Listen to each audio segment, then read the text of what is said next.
The glass in my hand was shaking before I even understood why. I felt it before I saw it, a pressure in the room that had no reason to exist. The party around me kept laughing, kept sipping their drinks, kept pretending the evening was ordinary. But something in the air had changed, and my body, trained since childhood to notice danger long before my mind caught up, told me to look at the doors. I am not human. I have lived among humans for 6 years, long enough to laugh at their jokes, long enough to love their strange, soft customs, long enough to marry one. My name is Claire, though that is not the name I was born with. My birth name belongs to a language most humans cannot pronounce, so I chose something simple, something warm, something that fit into their world the way I was trying to fit into it. My species is called the Solveni. We are not warriors. We are thinkers, negotiators, builders of peace treaties and careful agreements. When my people first met humanity, we expected to find something fragile.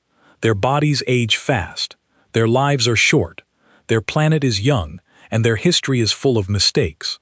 We assumed, wrongly, that this made them weak. I did not marry a human because I thought he was weak. I married Daniel because he made me laugh until my chest hurt, because he cooked terrible food with total confidence, because he held my hand like it was the only thing in the universe worth holding. I never once thought about strength. I thought about kindness. I thought about warmth. I thought I knew exactly who he was. That night, at the embassy reception, I learned how wrong I had been. Let me back up, just for a moment, because I want you to understand what our life was like before everything changed. Daniel worked at a small engineering firm not far from our apartment. He was quiet, in a way that some people mistake for shyness, but it was never shyness. It was calm. He listened more than he spoke, and when he did speak, people leaned in, because his words were never wasted. He had a habit of checking the windows before bed, every single night, even in neighborhoods where nothing bad ever happened. He always sat with his back to a wall in restaurants, and if I ever teased him about it, he would just smile and say he liked to see the whole room. He flinched, just barely, at the sound of engines backfiring, though he never explained why, and I never pushed. I told myself that everyone carries small, private habits that don't need an explanation. There was a scar on his shoulder, pale and old, shaped like a curved line that did not match any accident story he ever gave me. Once he said he fell off a bicycle as a teenager. Another time, years later, he said it was from a kitchen accident. I noticed the difference, filed it away, and never asked again. Love, I had learned, sometimes means allowing another person their privacy, even when your curiosity aches to be satisfied. I worked at the Interspecies Cultural Office, helping to plan events where humans and other species could meet, share food, share stories, and slowly stop being strangers to one another. It was work I loved, work that mattered, work that made me believe the galaxy could grow kinder if given enough patience. That evening's reception was meant to be simple. A trade delegation from a distant system was visiting Earth, and my office had organized a formal gathering to welcome them. Daniel came with me, as he often did, standing near the edge of the room in his dark blue jacket, holding a glass of something he wouldn't finish, watching the crowd with quiet, patient eyes. I remember thinking, as I glanced at him across the room, that he looked tired. Not sick, not unwell, just tired in a way that seemed to sit behind his eyes rather than on his face. When I asked him about it earlier that day, he said he hadn't slept well. I believed him, because there was no reason not to. The reception hall was beautiful that night, all soft light and tall windows, filled with representatives from a dozen different worlds. Some had skin that shimmered faintly under the light. Some had voices that carried a low hum beneath their words. Humans mixed among them easily, curious and unafraid, the way they always are, reaching out toward the unfamiliar instead of shrinking from it. I was standing near the diplomatic table when I first felt the pressure change in the room. It is hard to explain to someone who has never felt it, but among my people, we are taught from a young age to sense the subtle shifts that come before danger. A held breath, a pause in conversation that lasts 1 second too long, the way certain guards near the doors suddenly stood a little straighter. I looked toward Daniel out of pure instinct, the way you look toward the person you trust most, when the world tilts even slightly out of balance. He was still holding his glass. He was still smiling faintly at something someone had said to him, but his eyes had moved. They were scanning the room the way mine were, quick and careful, though his face gave nothing away. For one strange moment, I wondered if I was imagining things. Perhaps the tension I felt was only my own nerves, some old habit from childhood training that fired without real cause. I told myself that nothing was wrong, that the evening would end the way every other reception ended, with polite conversation and tired feet and the quiet satisfaction of another successful gathering. Then the doors at the far end of the hall opened, and 4 figures walked in who had not been invited. I did not recognize their species immediately, though something about their posture set off every warning instinct I had. They moved with the confidence of people who did not expect resistance. The lead figure wore a long gray coat, and when he spoke, his voice carried through the hall with a coldness that silenced every conversation at once. He said something about broken agreements. He said something about a debt owed to his people, a debt that our alliance had refused to pay. His words were sharp, practiced, meant to frighten rather than explain. I understood, in that instant, that these were not guests. These were people who had come to make a point, and points like that are rarely made with words alone. I felt Daniel's hand find mine before I even realized he had moved. His fingers were steady, warm, familiar. I looked up at him, expecting to see the same fear I felt building in my own chest. Instead, I saw something I had never seen on his face before. A stillness. Not the calm stillness of a man enjoying his evening, but the stillness of someone waiting, patiently, for a signal only he could hear. I want to tell you that I understood, right then, what was about to happen. I did not. I still believed, in that final quiet moment, that Daniel was the same gentle man who burned toast every single morning and apologized to furniture when he bumped into it. I believed the danger belonged entirely to the room, and that we would simply find a way to stay safe together, the way any 2 frightened people might. I had no idea that within the next few minutes I would learn the truth about the man I had married. I had no idea that the soft, quiet human beside me carried something inside him that even I, trained to notice everything, had somehow never seen. The lead intruder raised his hand, and the room held its breath. Daniel squeezed my fingers once, gently, the way he always did before letting go of my hand in a crowd. Then he let go. I did not know it yet, but that small, ordinary gesture was the last quiet moment of the life I had known. Everything after it would belong to a man I had never truly met, a man who had been hiding in plain sight inside the husband I loved.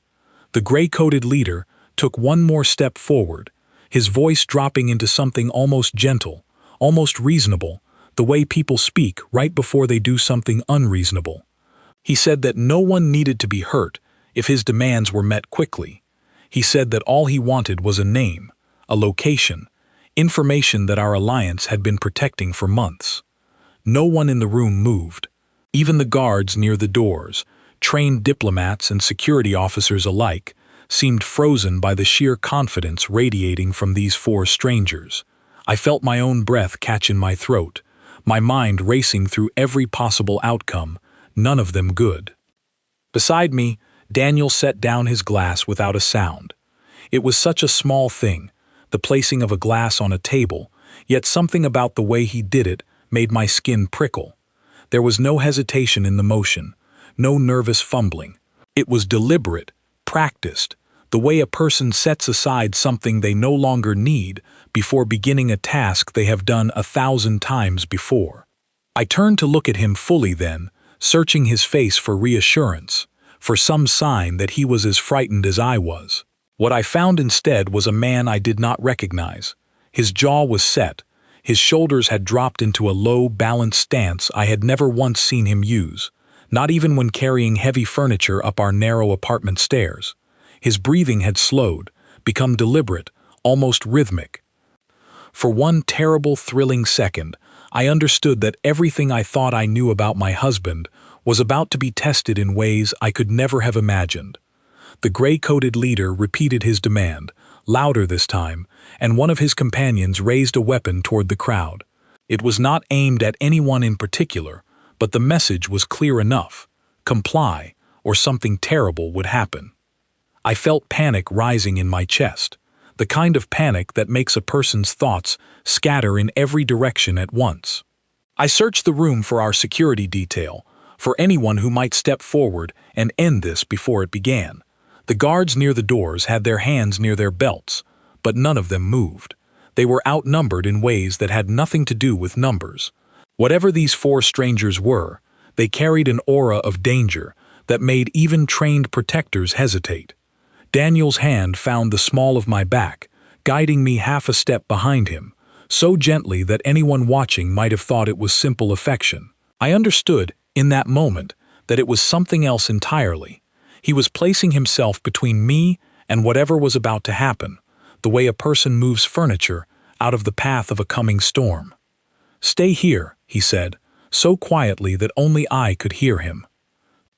I opened my mouth to argue, because that is what I do, because staying quiet while danger unfolds has never come naturally to me. But something in his voice stopped me. It was not the voice of a frightened man asking for patience.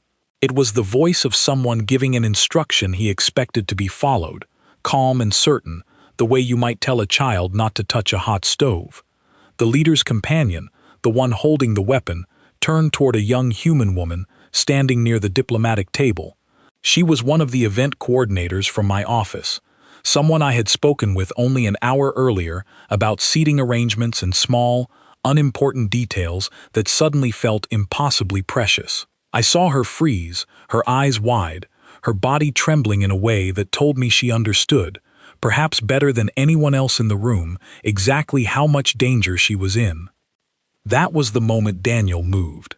I want to describe it carefully, because even now, thinking back on it, the memory feels strange and unreal, like something borrowed from someone else's life.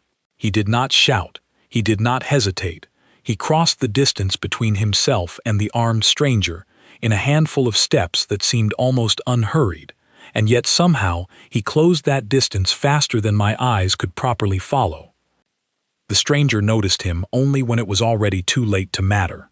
Daniel's hand closed around the weapon and redirected it upward in one smooth motion, the kind of motion that looks simple only because it has been practiced so many times that it no longer requires thought.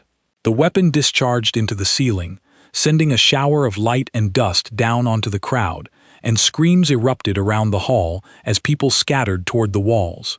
I should have run. Every instinct in my body told me to run, to find safety, to do what everyone around me was doing. Instead, I stood frozen, watching my husband do something I had never imagined he was capable of. He did not fight the way I expected fighting to look. There was no wild swinging, no desperate scrambling, none of the chaos I had always associated with sudden violence. Every motion he made seemed connected to the one before it, as if his body was following a pattern written into his bones long before I had ever met him. He turned the stranger's own weapon against his grip, twisting it free with a controlled motion, and the weapon clattered to the floor before either of them fully understood what had happened. The stranger recovered quickly, throwing a heavy strike toward Daniel's head. I gasped, certain that this would be the moment reality reasserted itself, the moment my gentle husband was hurt and I would have to somehow save him. Instead, Daniel simply was not there when the strike arrived. He had shifted his weight at the last possible instant, letting the blow pass harmlessly beside him, and used the stranger's own momentum to guide him downward onto the floor. It happened so quickly that most of the room had not yet processed the first weapon discharge. I stood there, my heart pounding, watching the man I had shared a bed with for 6 years move like something out of an old story, something built for exactly this kind of moment. The gray-coated leader's expression shifted from confidence to something colder, more calculating. He raised his hand, and his remaining 2 companions stepped forward together, positioning themselves in a way that suggested coordination, training, experience. These were not random attackers. These were people who had done this before, people who expected their opponents to break under pressure. Daniel straightened from where he had put down the first stranger, and for one brief moment, his eyes found mine across the room. I do not know exactly what he saw in my face, whether it was fear or confusion or something else entirely, but whatever it was, it seemed to steady him rather than distract him.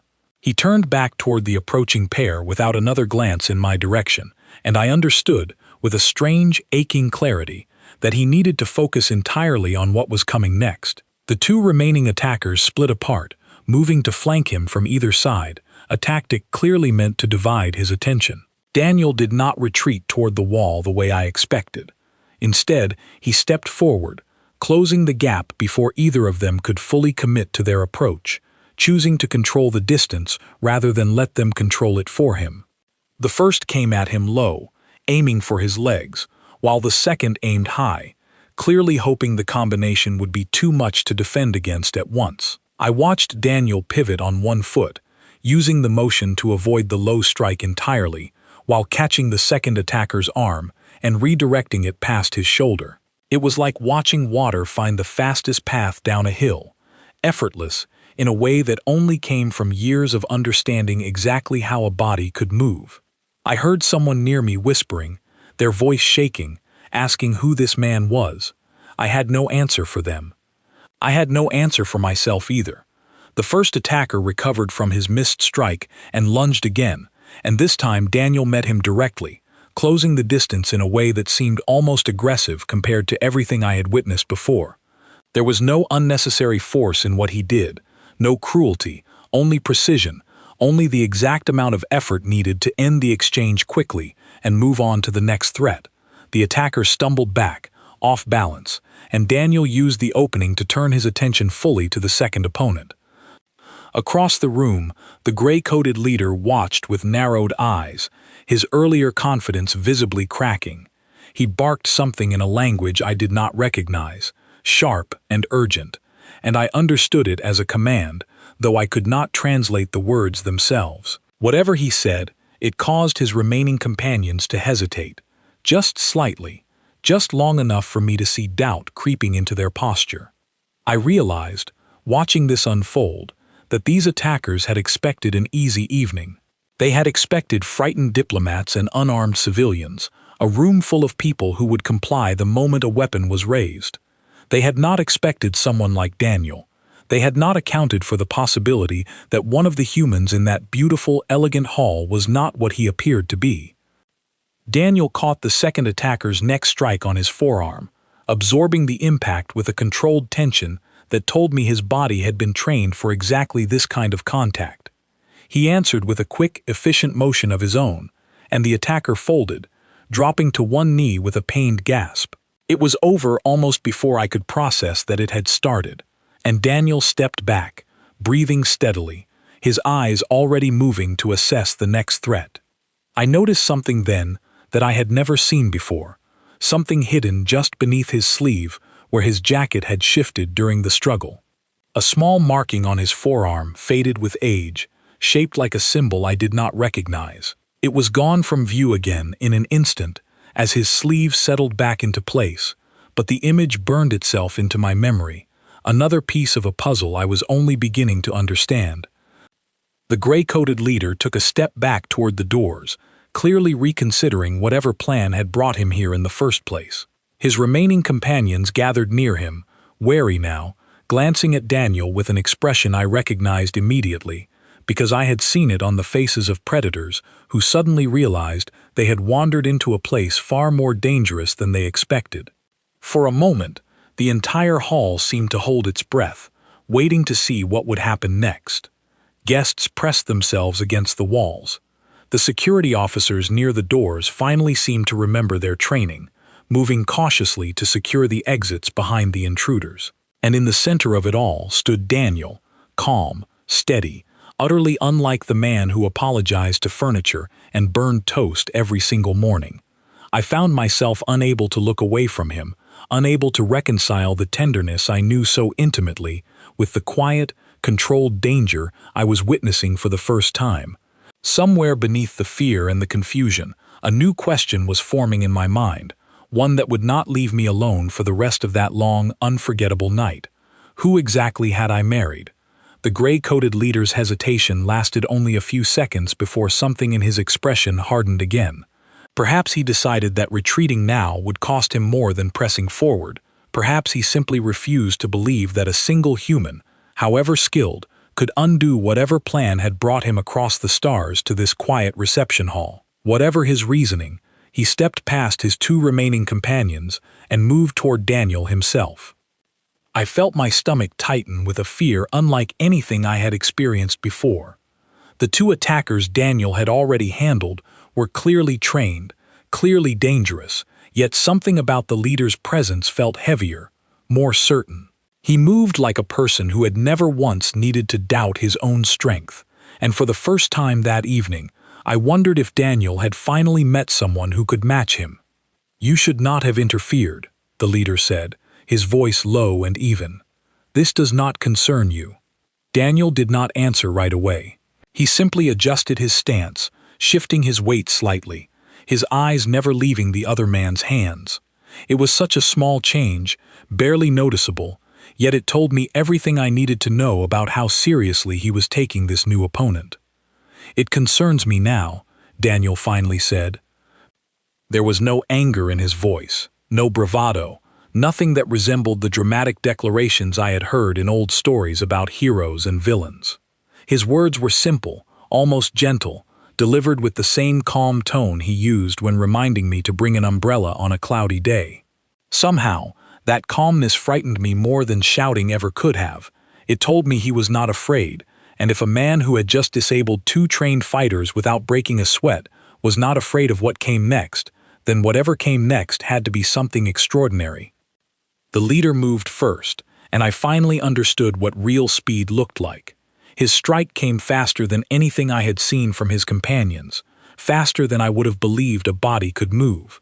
Daniel avoided it, but only barely, twisting his shoulder away at the last possible instant, close enough that I gasped audibly from across the room.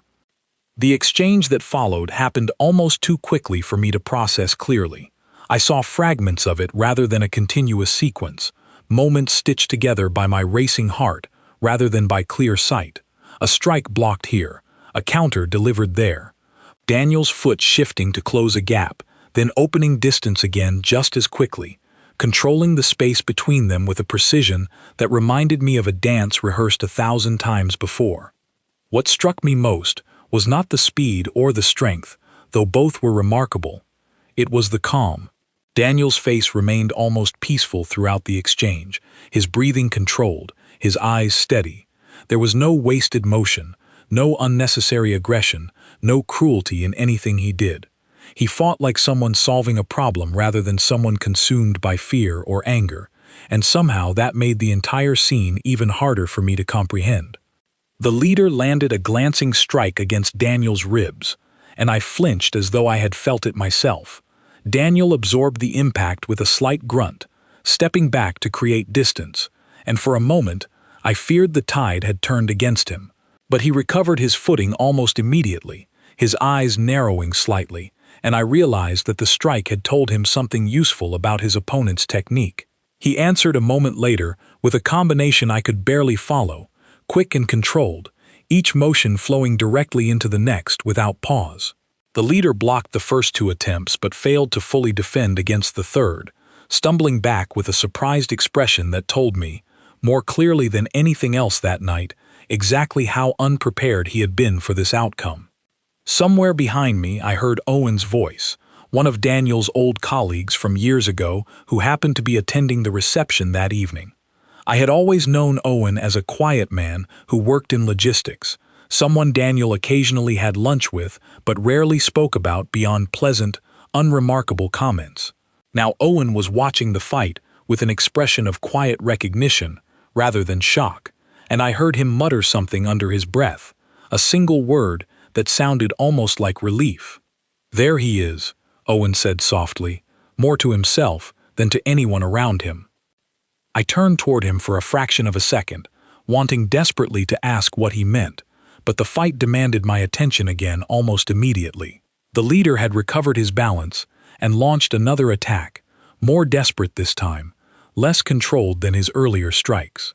Daniel met it calmly, redirecting the momentum with practiced ease, and used the opening to deliver a final, decisive motion that sent the leader down onto one knee, disarmed and clearly unable to continue. The hall fell into a strange, heavy silence. The remaining attackers, the two who had already been subdued earlier, exchanged glances near the door, clearly deciding that whatever debt or grievance had brought them here was no longer worth pursuing. Security officers finally moved in, quick and efficient now that the true danger had passed, securing the intruders with practiced hands. Daniel stood in the center of the hall, breathing steadily, his jacket torn slightly at the shoulder, a small mark forming along his jaw where he had taken a glancing hit. He looked around the room slowly, as though only now remembering that dozens of people had witnessed everything that had just happened. His eyes found mine across the crowd, and for a long moment, neither of us moved. I do not know exactly what my expression showed him in that instant. Perhaps it was fear, perhaps it was awe, perhaps it was simply the overwhelming weight of realizing that the quiet, gentle man I had built a life with was capable of something I had never once imagined. Whatever he saw on my face, it seemed to trouble him more than the fight itself had. The gray-coated leader, still kneeling on the floor, looked up at Daniel with an expression that had shifted entirely from confidence to something closer to fear. He said something quietly, in that same unfamiliar language from before, and though I could not understand the words, I recognized the tone immediately. It was the tone of someone asking a question they were afraid to hear answered.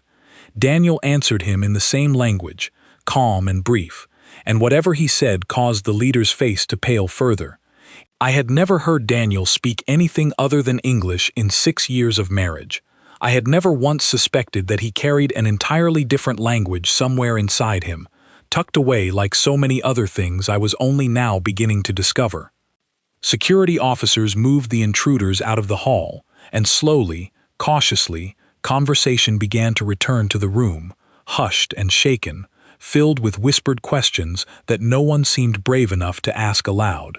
I made my way toward Daniel through the scattered crowd, my legs unsteady beneath me, my mind struggling to hold onto a single clear thought. When I finally reached him, he reached out and gently touched my shoulder, checking, I realized, to make sure I was unharmed before allowing himself to focus on anything else. It was such a familiar gesture, so entirely him, that for a moment I almost forgot everything strange that had just happened. Almost. "Are you hurt?" he asked quietly, his voice carrying the same tenderness it always had, as though the last few minutes had not happened at all. I shook my head, unable to find words yet, and he nodded, satisfied, before glancing around the hall one final time, checking corners and exits the way I now understood he always had, though I had never once noticed it before that night. Owen approached us slowly, his expression careful, almost apologetic, as though he understood the weight of what was about to happen. He placed a hand briefly on Daniel's uninjured shoulder and said nothing at first, simply exchanging a long look that carried more meaning than words could have offered. "It's time," Owen finally said. "She deserves to know." Daniel closed his eyes for a moment, and when he opened them again, I saw something in his expression I had never seen before. Not fear exactly, but something close to it. Not fear of the fight that had just ended, but fear of the conversation that was about to begin. He turned to me fully then, taking both of my hands in his grip steady, despite everything his body had just endured, and for the first time since I had known him, I watched my husband prepare to tell me the truth. We did not speak again until we were home, sitting together on the small couch in our living room, the one Daniel had insisted on buying years ago because it was the exact shade of blue his grandmother had once owned. The apartment felt different that night, quieter than usual, as though even the walls understood that something important was about to be said. Daniel held a cup of tea he had not touched, turning it slowly in his hands, his eyes fixed on some point on the floor. I waited, forcing myself to stay patient, though every part of me wanted to demand answers immediately. I had learned enough about him over 6 years to know that pushing him rarely helped. He needed time to find his own words, and I owed him that much, even after everything I had witnessed. Before I met you, he finally said, I was part of something most people never hear about. He explained slowly, carefully, as though testing each sentence before allowing it to leave his mouth. Years before we met, before humanity had fully settled into its place among the wider community of species, there had been a period of conflict that most people now knew only as vague rumors or half-remembered news reports. A group of aliens, distant and technologically advanced, had misjudged humanity entirely, assuming that a young species with limited technology would be easy to dominate. They thought we would break quickly, Daniel said. They thought fear would make us give up. Instead, humanity had done something no one expected. Faced with an enemy far beyond their technological reach, humans had adapted with a speed and creativity that stunned even their allies. Daniel explained, in careful, measured words, that a special unit had been formed during that conflict, made up of individuals selected not simply for physical strength, but for adaptability, patience, and an unusual calm under pressure. I was one of them, he said quietly. We trained for years. We fought when no one else could. And when it was finally over, most of us just wanted to disappear. I listened without interrupting, though 1,000 questions crowded my mind. I wanted to ask about the scar on his shoulder, about the marking on his forearm, about the strange language he had spoken to the gray-coated leader earlier that night. But I forced myself to wait, sensing that he needed to tell this story his own way, in his own order, before I asked anything that might scatter his thoughts. The conflict ended quietly, he continued. Most people never even knew it happened, not really. Governments agreed it was safer that way. Easier to explain a few unusual incidents than to admit how close things actually came to disaster. He explained that after the conflict ended, the unit he had served in was quietly disbanded, its members given new identities, new lives, encouraged strongly to leave their old skills behind and blend back into ordinary society. Some struggled with that transition. Others, like Daniel, welcomed it entirely. I didn't want that life anymore, he said, finally looking up to meet my eyes.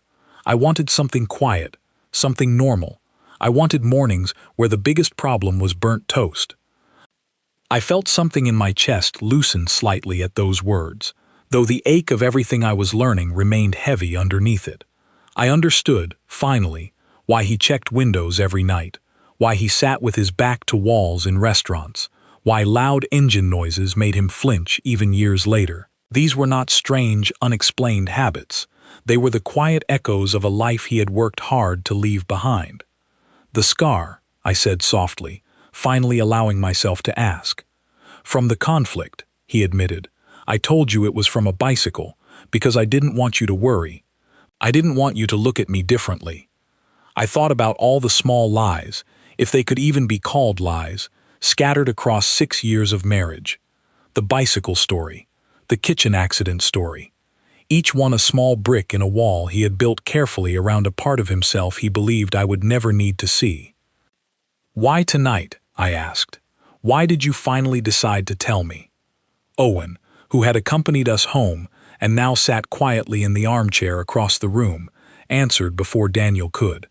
Because hiding stopped being possible the moment he stepped in front of that weapon, he said gently. Some truths choose their own time to come out.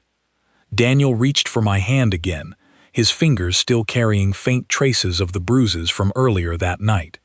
I should have told you sooner, he said. I wanted to protect you from all of it. The conflict, the training, the person I used to be. I convinced myself that keeping it hidden was the same as keeping you safe.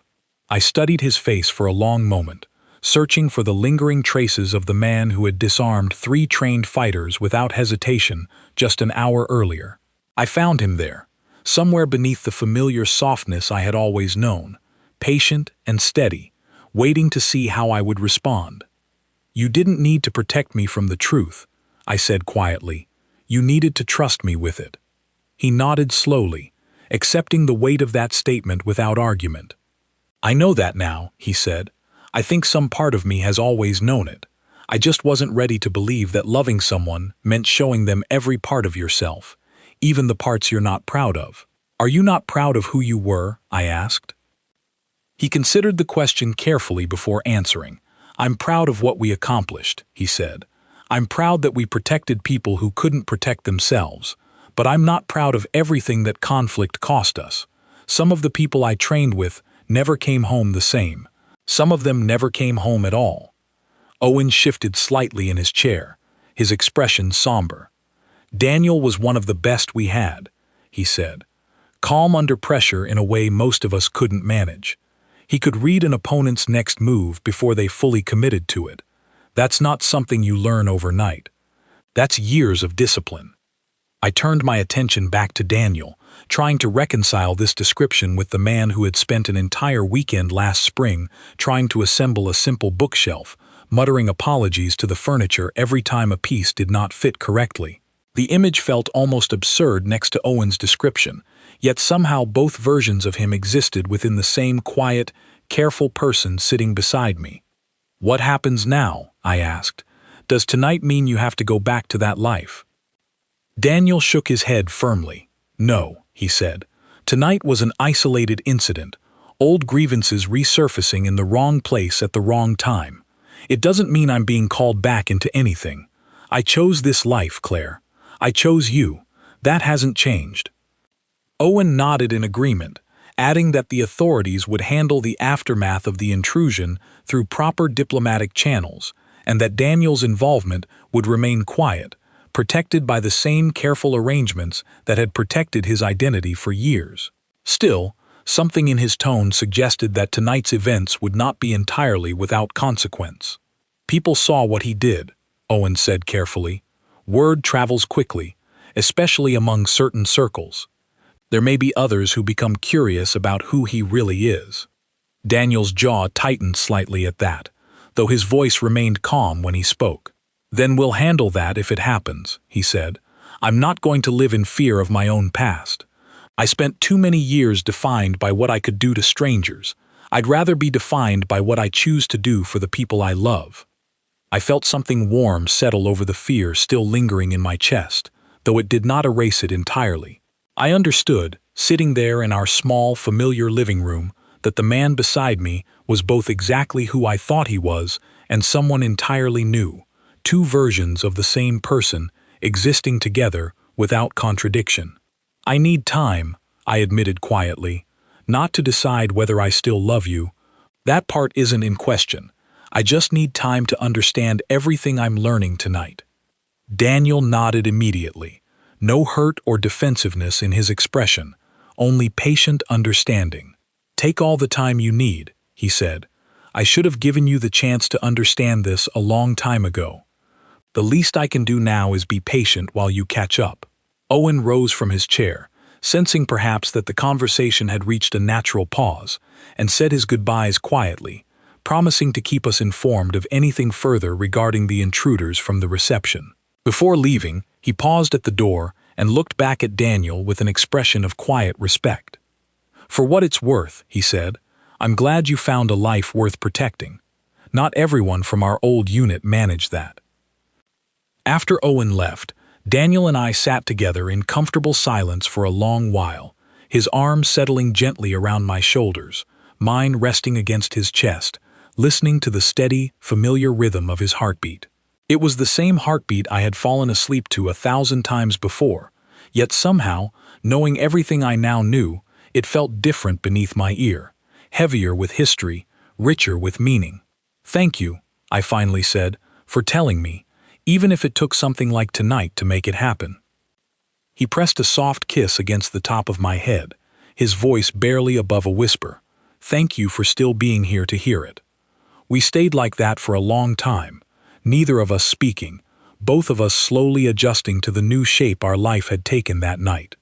I did not yet know how the coming days would unfold, whether curious strangers would seek Daniel out, whether the quiet peace we had built together could survive the truth now sitting openly between us. But for the first time since the fighting had ended, I allowed myself to simply breathe, grateful, above everything else, that the man beside me had come home to me at all. The days that followed the reception felt like walking through a version of our life that looked familiar from a distance, but had shifted subtly out of place up close. Daniel still made coffee every morning in the same slow, deliberate way he always had, still hummed off key while getting dressed, still forgot where he left his keys at least once a week. Yet every small, ordinary habit now carried a quiet weight it had never carried before, because I understood, finally, everything those habits had been protecting. News of the incident spread quickly, exactly as Owen had warned it might. Within our small circle of colleagues and friends at the Interspecies Cultural Office, whispers began almost immediately, careful and curious, none of them quite bold enough to ask Daniel directly what had happened that night. I noticed the way people's eyes lingered on him a little longer than usual when we attended events together, the way conversations sometimes paused when he entered a room, not from fear exactly, but from a kind of quiet, uncertain respect. Grace, my closest colleague at the office, cornered me during a quiet afternoon a few days later, her curiosity finally overtaking her patience. "Is it true," she asked carefully, "that Daniel took down 3 armed attackers by himself?" I considered how to answer, mindful of the careful balance Daniel and I had discussed the night before, agreeing that some details of his past needed to remain private, while the essential truth no longer needed hiding. "He used to be part of a special unit," I said simply, "years ago, before we met. He doesn't talk about it much, and I'd rather not either." Grace studied my face for a long moment before nodding slowly, respecting the boundary I had drawn even as her curiosity clearly remained unsatisfied. "He always seemed so calm," she said quietly. "I never would have guessed." "Neither did I admitted. "Not for 6 years." That conversation repeated itself, in different forms, more times than I could count over the following weeks. Colleagues, acquaintances, even a few of the alien diplomats who had witnessed the incident firsthand, approached me with careful, curious questions, all of them circling the same central mystery. Who was Daniel, really, and what exactly had he been before becoming the quiet engineer who fixed our kitchen sink and complained gently about parking prices? I answered each question with the same careful honesty, protective of the details that were not mine to share, yet unwilling to pretend the truth did not exist. Slowly, over time, the questions became less frequent, replaced instead by a quiet, settled understanding among the people who knew us. Daniel was not simply the gentle man he appeared to be. He was also something more, something carefully hidden, something that had chosen quiet, ordinary happiness over the recognition his past could have offered him. Not everyone who learned the truth reacted with simple curiosity. Roughly 2 weeks after the reception, a woman I had never met before appeared at the door of our apartment on a quiet evening, her posture immediately familiar in a way that made my pulse quicken before she had even spoken a word.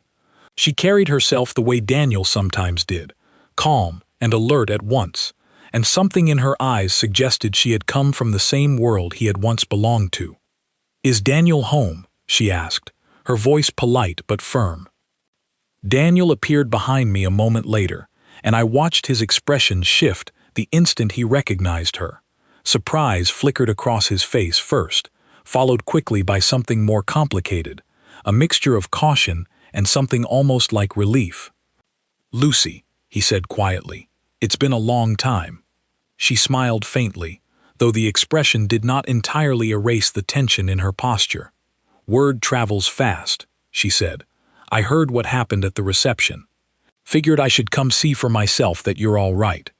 Daniel invited her inside, and I watched the two of them settle into careful, familiar conversation, the kind shared only by people who had lived through something together that ordinary words could never fully capture. Lucy, it turned out, had served alongside Daniel during the conflict years ago, one of the few members of their old unit who still kept occasional contact with the others. "Most of us scattered after everything ended," Lucy explained to me, her tone gentler now that the initial tension had faded. "Some went into private security. A few stayed connected to government work in quieter roles. Daniel was one of the only ones who managed to walk away completely. Was that difficult?" I asked, curious despite myself. Lucy considered the question carefully before answering. "For some of us, yes," she said. "It's hard to build an ordinary life after everything we went through. Daniel always seemed to handle it better than most. I think that's because he found something worth building that life around." She glanced meaningfully toward me as she said this, and I felt a warmth rise in my chest, despite the strangeness of the entire conversation. Daniel reached over and took my hand, his thumb brushing gently across my knuckles, a small, familiar gesture that grounded me even as the conversation continued to reveal new layers of a past I was still learning to understand. Lucy stayed for a while longer, sharing careful, measured stories about the unit's training, about the strange, difficult months of the conflict, about the quiet friendships formed under circumstances most people would never have to imagine. She spoke of Daniel with clear respect, describing him as someone others in the unit had looked to during their most difficult moments, someone whose calm presence had steadied entire teams during operations that could easily have gone wrong. "He never wanted the credit for any of it," Lucy said at one point, glancing toward Daniel with a small, knowing smile. "Even back then, he just wanted to make sure everyone made it home safely. Recognition never mattered to him." Before she left that evening, Lucy paused at the door and turned back toward us both. "For what it's worth," she said, echoing almost exactly the words Owen had used weeks earlier, "I'm glad you found this. Not many of us managed to build something this quiet, this good, after everything." After she left, Daniel and I sat together on our small blue couch, the same one where he had first told me the truth weeks earlier. The apartment felt calmer that evening, settled in a way it had not quite managed since the night of the reception. "Do you regret it?" I asked quietly. "Any of it? The training, the conflict, everything that came before me?" Daniel considered the question for a long moment before answering, his eyes fixed thoughtfully on some distant point across the room. "I regret the cost," he finally said. "The people we lost, the years it took away from ordinary things. But I don't regret becoming someone capable of protecting others when it mattered. I just needed to learn how to set that capability down when it wasn't needed anymore." "And now?" I asked. "Is it fully set down?" He turned to look at me then, his expression soft and certain. "It's there if I ever need it again," he said. "But my life now isn't about being ready for the next fight. It's about you. About mornings with burnt toast and evenings on this couch. About choosing peace, even though I know exactly what the alternative looks like." I found myself smiling despite everything the past few weeks had brought, understanding finally that the two versions of Daniel I had come to know were never truly separate at all. The gentle husband who apologized to furniture, and the calm, capable protector who had disarmed 3 trained fighters without hesitation, were simply different expressions of the same steady heart. One that had chosen, deliberately and completely, to build something quiet and lasting out of a life that could easily have remained defined by danger. In the months that followed, our life slowly settled back into its familiar rhythms, though certain things had changed permanently in small, meaningful ways. Daniel no longer hid the scar on his shoulder beneath careful explanations about bicycles or kitchen accidents. When I asked about it now, he simply told me the truth, brief and unembellished, and I accepted it exactly as it was. He still checked the windows every night before bed, though now I understood the habit rather than simply noticing it. He still sat with his back to walls in restaurants, still flinched slightly at loud engine noises, still carried the quiet echoes of a life he had worked hard to leave behind. But these habits no longer felt like mysteries to me. They felt like small, familiar parts of the man I loved, evidence of everything he had endured to eventually find his way to the quiet, ordinary happiness we now shared. Word of the incident eventually faded from casual conversation, replaced by newer, more immediate concerns, the way most dramatic events eventually do. Yet something had shifted permanently in how certain people viewed Daniel, and by extension, how they viewed humanity as a whole. Among some of the alien diplomats I worked with, I noticed a subtle but unmistakable change in attitude, a new carefulness in how they spoke about human capabilities, a quiet acknowledgement that the soft, short-lived species they had once underestimated carried far more depth than first impressions suggested. One afternoon, several months after the reception, a young diplomat from a distant system approached me during a quiet gathering at my office, her expression curious rather than fearful. "Is it true," she asked carefully, "that your husband was part of the human resistance during the early conflicts?" I smiled, choosing my words carefully, protective of the parts of his story that remained private, honest about the parts that no longer needed hiding. "He was," I said simply, "though these days he mostly just complains about parking prices and burns toast on Sunday mornings." She laughed softly at that, clearly surprised by the gentle humor in my response, and I found myself grateful, in that small moment, for how naturally the two halves of Daniel's story had woven themselves together into something whole rather than something fractured. That evening, I came home to find Daniel in the kitchen, exactly where I usually found him, attempting once again to cook something slightly too ambitious for his actual skill level. Smoke curled faintly from a pan on the stove, and he turned toward me with a sheepish expression that had nothing whatsoever to do with trained fighters or ancient conflicts. "I think I burned the sauce again," he admitted. I crossed the kitchen and wrapped my arms around him from behind, resting my cheek against his back, feeling the steady, familiar rhythm of his heartbeat beneath my touch. "That's all right," I said softly. "I love you exactly as you are, every part of you." He turned in my arms, careful not to spill anything further, and pressed a gentle kiss against my forehead, the same tender gesture he had offered 1,000 times before that first strange, unforgettable night at the reception. "Even the part that used to be someone else entirely?" he asked quietly. "Especially that part," I said, "because that part is what makes you exactly who you are now. Someone strong enough to protect what matters, and wise enough to know when protecting it simply means staying home to burn the sauce." He laughed then, a warm, easy sound that filled our small kitchen with the same quiet happiness that had first drawn me to him years ago, long before I understood everything he carried beneath that gentle exterior. And standing there together, wrapped in the comfortable, familiar warmth of our ordinary life, I understood something I would carry with me for the rest of my days. Daniel had once been a champion, trained and tested in ways few people would ever fully understand, but the true measure of his strength was never found in that reception hall, in the careful, controlled way he had disarmed 3 trained fighters without hesitation. It was found here, in this small kitchen, in his willingness to set aside everything he once was in exchange for something quieter, gentler, and infinitely more difficult to build. A life defined not by the fights he had won, but by the peace he had chosen to protect. If anyone else ever mistook that peace for weakness, they would learn, exactly as those 4 strangers had learned at the reception, precisely how wrong they truly were. But for now, in our small, quiet apartment, with smoke curling gently from a pan of ruined sauce, none of that mattered at all.